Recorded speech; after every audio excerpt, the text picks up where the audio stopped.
Ah, yes. Good morning, you two. Jeez, we're snarly this morning.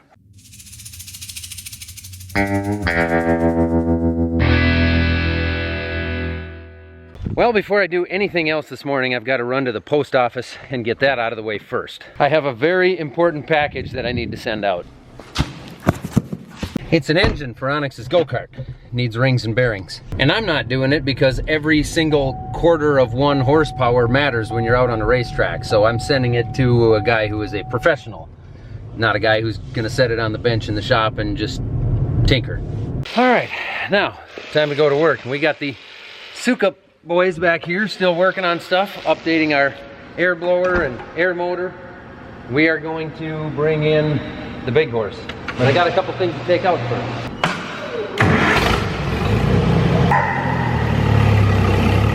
I don't blame you, Anna. This is the one I'd want to ride on too. But you know the deal. We gotta wait until we got 1 million subscribers. It's very sad.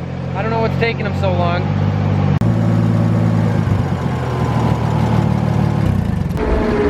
You guys said 9. I know, we're early. Yeah, what's that about?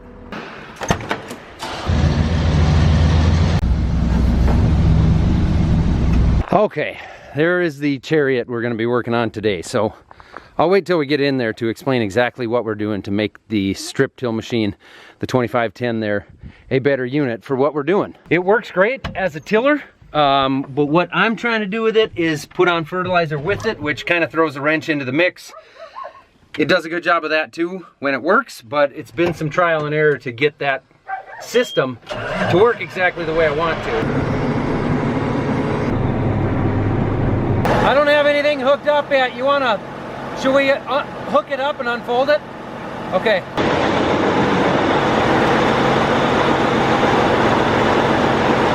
Now to find out how backwards they are and how they're in the wrong spots. That one's correct. Heck, even that one's correct. Something's backwards on 3.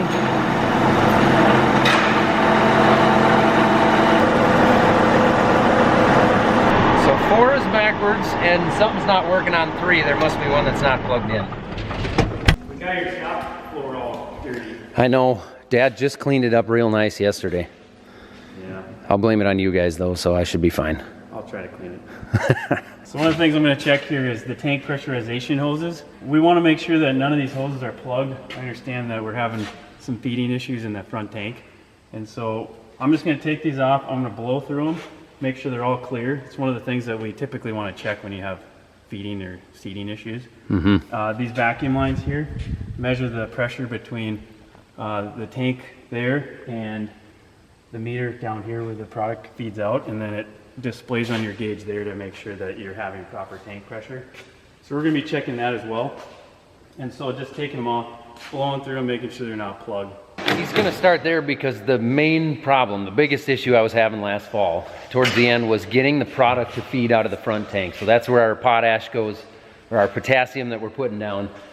And I could get it to feed through when I would lift the unit out of the ground, but when I put it in the ground and I would do 10 or 20 acres, the product wouldn't flow. So either something is plugged, or what we're wondering about is if there was back pressure coming up through the hoses and feeding back through the meter and actually holding the product up. So that's some of the stuff we're going to be digging into today. That's kind of the biggest thing that we got to figure out.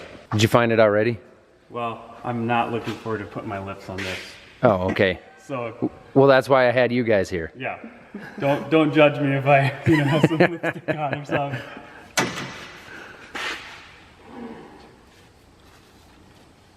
Is it salty? Almost. This one's clear. Do we, for the heck of it, put an air compressor gun on there anyway? Yeah, we could definitely. Since they're off?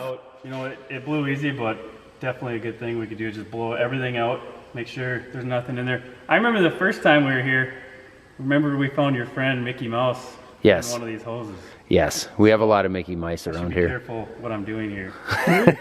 Come running up and down. Yeah, Maybe it would be Minnie Mouse. might be.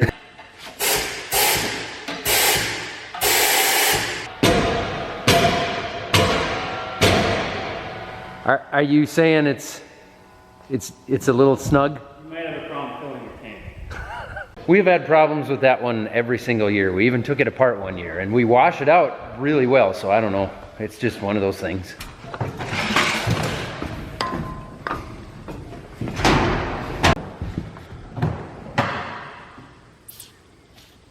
See if that does much.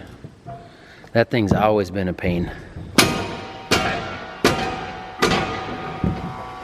this is probably the most stuck one I've ever seen. We might need to let her soak.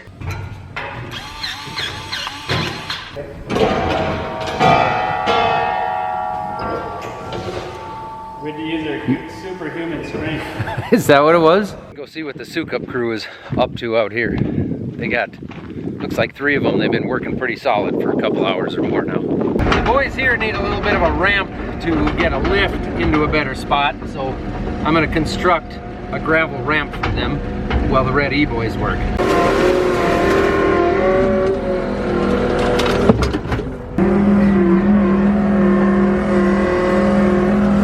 Partway there. Ramp is built back there and the forks are back on for these guys. You can see they're working on the electrical panel right now. That's going to be all the controls that are inside there for this system. He's setting up the pulleys for the belts on the blower motor. And of course I built this handy dandy beautiful ramp back there. I'm just going to let them work and then we'll come back and check it out later when they can explain to me what it is they did. Well, they found an O-ring that was blown out on a fitting, causing a leak. It wasn't causing a problem, but it's one thing they're doing, is just going through and inspecting everything. So, found a couple small items so far. And I got a pile of, well, computer-y type of stuff. Sensors and things that actually go in that tractor. So I'm gonna find that pile of stuff. There it is. That's intimidating, even for a millennial.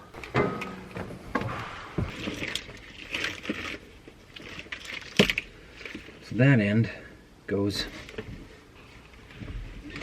out there.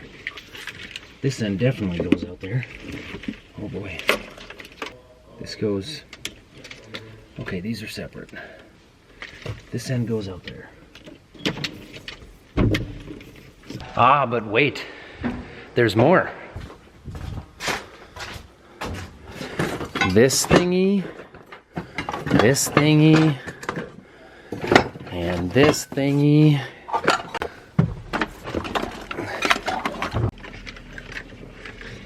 There's definitely a lot to it, but I still think and believe, and like I've said before, that this really is the way to go. I just need to relearn everything for myself every year. It's like there's a learning curve every year. We've got the majority things sort of loosely hooked up here.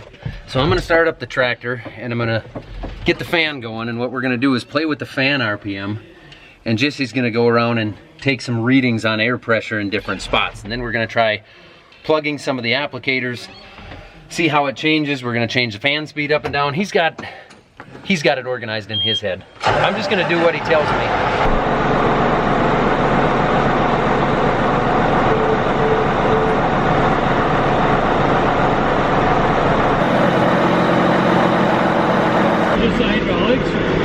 Well, I'm trying to figure out how to add a 4th page, because right now, if I go to my home pages, I've got the NH3. We're trying to run the fan. I gotta see fan speed. I can do it on a 2630, but not on these yet. Yeah. There's layout manager, so it's got to be in here. Active set. Add a run page. Maybe I'm getting there. There it is. There. So the target is 4,800.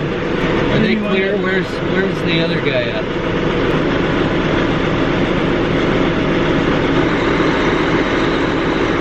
So there it's showing.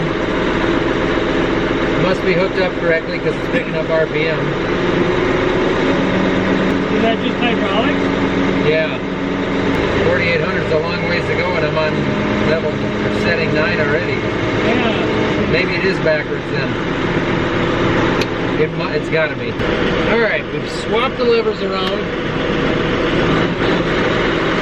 There we go. We're gonna be right up there. 4,600. don't know what level he wanted to start with, but 48 is our target right now. So here's our target fan speed and there's our actual, but right now, just for testing purposes, I am trying to get that down.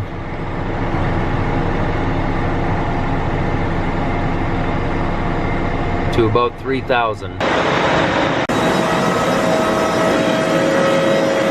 So that's just below 3,000 right now. Yeah, feel that. Feel that one. 53 miles an hour. That's got 4. Oh wow. So the air's coming out of there at 53 miles per hour, and out of that one at 4?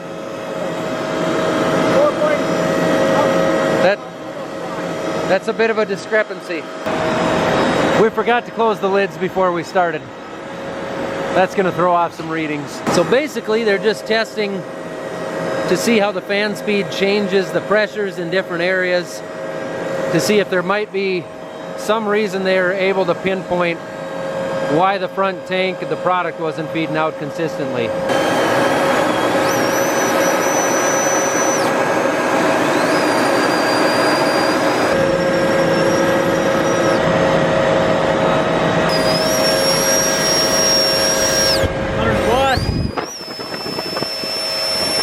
Now we're gonna hook the hoses up to the main tillage unit, but I gotta shut the fan off and I think lower it down. Those don't hook up that easily. They don't hook up all that hard either, as long as things aren't corroded too badly. Well, they got one of them already.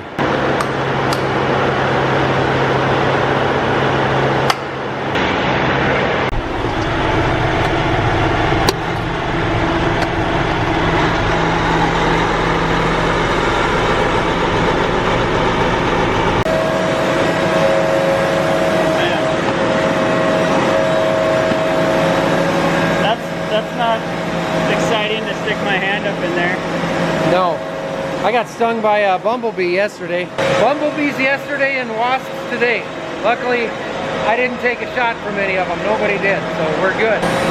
These guys are gonna continue taking some readings. I'm gonna go see how the Sukup boys are doing out here. And I gotta get a new battery for my camera here before I lose you guys. It's so sunny out here. Yep, there's those things. A lot of tools, a lot of pieces. Well, instead of interrupting them, I'll just go get my battery. It's pretty sunny out here, Isla. Uh-huh. These guys are still making noise, so that's good. Turns out we are missing a seal from where we connect our cart. I'm gonna point, because that's where the cart sat, to the actual tiller. And I'm pointing because this is where the tiller sat. Which means the hoses hung somewhere in this general vicinity. However, I am striking out on finding a seal. So I'll look as I walk through the yard here and see if it might have fallen somewhere, but chances are we need a seal. It's a big seal too, so I would be able to see it. No luck, no seal, but I did find a connector plug and a couple pieces of an old grain bin. No idea where those could have come from. Guess I did spin the machine around down in this area this morning, so maybe I'll go look down there. That was my second favorite seal ever. Of course, my favorite seal, and everybody's favorite seal, is the one that sang, "I've been kissed by a rose on the grave." The kids don't even have a clue what I'm talking about. My power, my pleasure, my pain, well baby. Things are getting real technical. Coming back for vengeance. Oh yeah, it's mad because its buddies are smashed on the floor. Yep. What'd you guys learn? Well, there's a lot of fast airspeed, high air velocity going through your tubes. You need a higher velocity readomometer?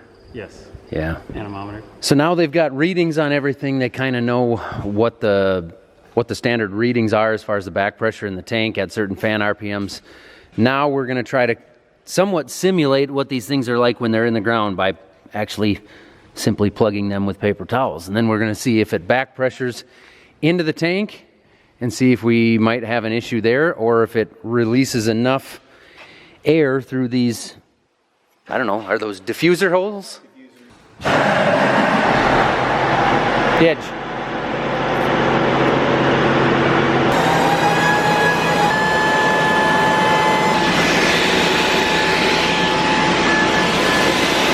So there's definitely tons of air coming out of the diffusers here, and they're pretty well plugged at the bottom.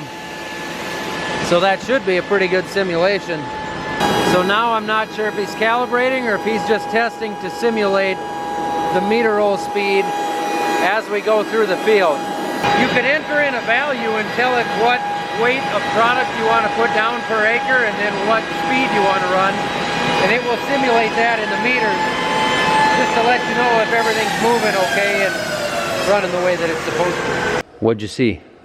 I seen very little pressure differential. So there's a lot less pressure in the rear? Less pressure in the rear than there is in the front. But was it like that before we stuffed the rags in there anyway? Yes. So the rags didn't seem to really make a big difference. It went up a little bit, I believe. Jesse has secretly always wanted to go inside of a tank during operation. Yep. There's no talking him out of it. He's going in. We're gonna measure what's happening inside the tank when the fan's running. Okay. We'll be out here. All right. We'll fish Wish you me out luck. when you're done. Yeah. I'd be so claustrophobic when the lid closed that I think I'd start freaking out. You can't be the first person that's done this. I mean, really, there's very little pressure inside there.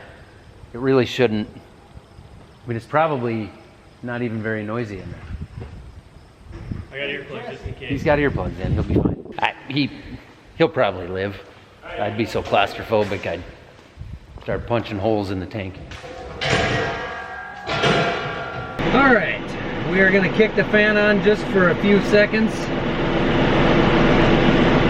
after everything boots up here.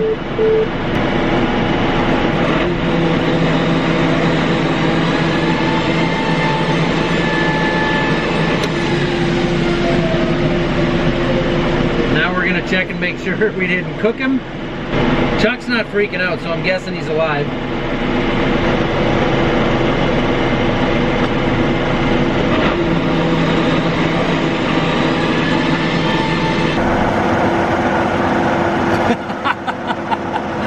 That goofy son of a gun was grinning ear to ear climbing out of there. I believe he's gonna climb in the front tank now and actually see if we can feel the pressure, see if he can feel the pressure coming up through the meter and back pressuring.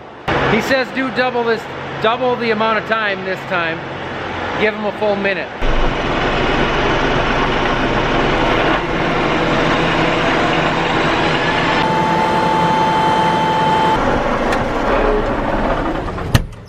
What did you learn?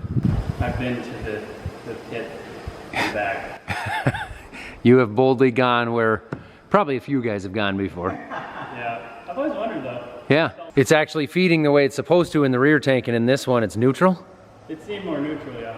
So now we're gonna run the same test, but we are going to pull the plugs, which are fancy paper towels, out of the applicators and relieve some of that pressure so it shouldn't be back pressuring at all. You had me shut it down before you went in the back tank, so you must feel like you learned something. No change. No change? Interesting.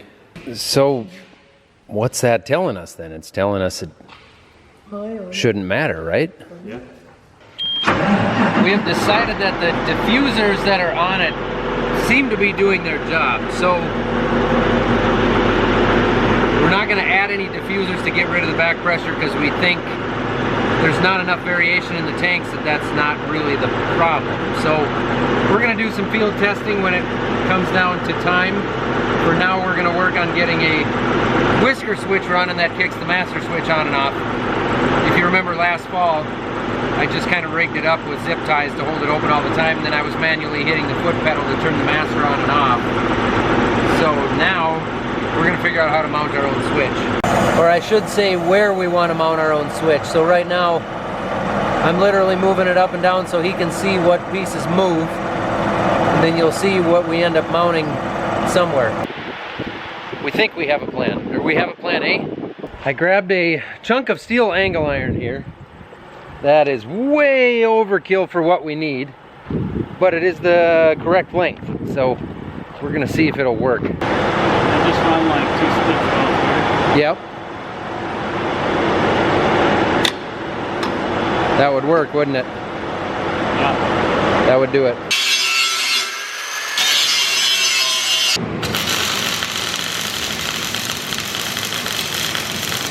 Don't ever look at welding, kids. They'll hurt your eyeballs. For real. That's gonna work beautifully once they're set, huh? Those guys are done here. They've played their part. Now I got a few things to do. We got the whisker switches on here. I'm gonna take the water hemp out of the main frame there, out of the landing gear area. I gotta run my GPSs. We did break a bolt on the cover back there trying to adjust that, so I gotta get one of those. I need a seal for where they connect. Some odds and ends, little things to wrap up here. But overall, once again, thank you to Red E for coming out and going through some stuff. I think they're gonna come out here also the first day that we try and run this thing to run some fertilizer through it and not worry about the anhydrous to start, and just get our 2 products going on this cart, see if we can get it to flow and keep things moving. I'm gonna go see how the bin guys are doing now. The bin boys are doing fine. And I kind of just want to leave them alone, let them keep working. So I came down here to inspect the ripper points. Local dealer has a little special every year, this time of year. Cucumbers. Just, I can't do it. That's in pretty good shape. I don't think we need new ones on here. Next year, we'll have that new shed. None of this stuff will sit, well, some of it will still sit outside, but you know, not much. It's the next day here, and last night I didn't get a chance to talk to the Sukup boys before they left. I know we've got a few odds and ends to finish up as we get right to harvest here. We got some wiring to do and everything, but basically what we've done is we have put in a new blower motor, and the airlock here. So all this controls the grain flow coming out the back of the dryer. And it heads up this pipe right here, hits the exchanger, and then on to whatever bin we tell it to. The reason for the new stuff is because the old blower, it was old. It was very old. It worked fine, but eventually it was gonna be an issue. This is actually a variable speed deal, so I've never run it yet. Obviously we'll be running it all this fall, but it's gonna adjust its own speed, its variability, as it monitors the airflow or the flow coming out of the back of the dryer. So if it takes more power to push more grain, it'll pick up the RPM and blow air harder. If the grain's coming out slow, if we got to run the dryer slow because we have wet grain, it's going to sense that and it's going to actually slow down the motor. So it's much more efficient. It's going to be quieter, especially at those slower speeds. And it needed to be updated. It was kind of time, so we decided we're going to do everything at once. The other nice thing here is this big green can is actually a muffler for that really noisy intake, that really loud whining sound you hear on my videos in the fall. That's going to quiet it down. On top of that, this is all a quieter system anyway, so we got the muffler, the quieter system, and the air intake is moved back there on top of that bin, which means that's actually where a large percentage of the noise comes out. So it's going to be moved back there, kind of tucked behind the bins, a little farther from the yard, farther from the house, so hopefully things are going to be quieter this year. We also had them install these clamps that we can pull off to remove this pipe right in this section here, so we can pull a skid loader in here to get underneath the dryer to clean everything up. Maybe we'll give Didge a shovel someday. So we've got some wires to reroute here. We've got the electrical panel in here that we won't need to get to very often. In a previous video, I showed the new controls that went in the shed here, the shack, the tech shed, the fish house, the dryer shack, whatever you want to call it. We got the new panel here. This will all be up and going in a month here. We are going to have things moving. So we're going to have combines going. Everything's going to be moving. It's going to pick up. And that's been the problem already. It's just been such a busy summer. We've been all over the place trying to clean things up here and get things going. So once we get into a rhythm here for fall work, which is going to happen real soon, next couple of weeks here, we're going to have stuff in the shop. We're going to have things moving. We're going to be getting ready. We did talk to the Morton guy again this morning, and they're kind of moving our dates around a little bit. It got pushed back. Sounds like they're working on they're moving some crews around, hoping to get here a little bit sooner than the date they gave us, which was actually January 1st. So hopefully we can get it moved back into November at least, possibly even October he mentioned, but they're going to be working on that. And as far as this bin goes back here that we lost, we aren't gonna need it this year. So the tanks are gonna stay there for the time being. And next summer we are gonna redo all this. We'll put a new bin up here. We still haven't decided what size or what exactly we're gonna be doing. So that's the update around here. The other thing is today, just today, I really see it in the corn now. We're dry, we're getting dry. There's some yellow leaves out in the beans. You probably can't see them on camera here. They are just starting to turn now. So it's gonna be 3 to 4 weeks, I suppose, before we're out there looking at doing anything. But the corn is starting to show a lot of drought stress. The leaves are starting to die off here sooner than they should be. We're drier than I really thought we were. We've had some timely rains, but apparently either the subsoil moisture is not there or the roots just didn't go down, which is entirely possible with a wet spring and some extra compaction that the roots didn't go down very deep. So, hey, we'll get what we get. Stay tuned to see what we get. Thanks for watching.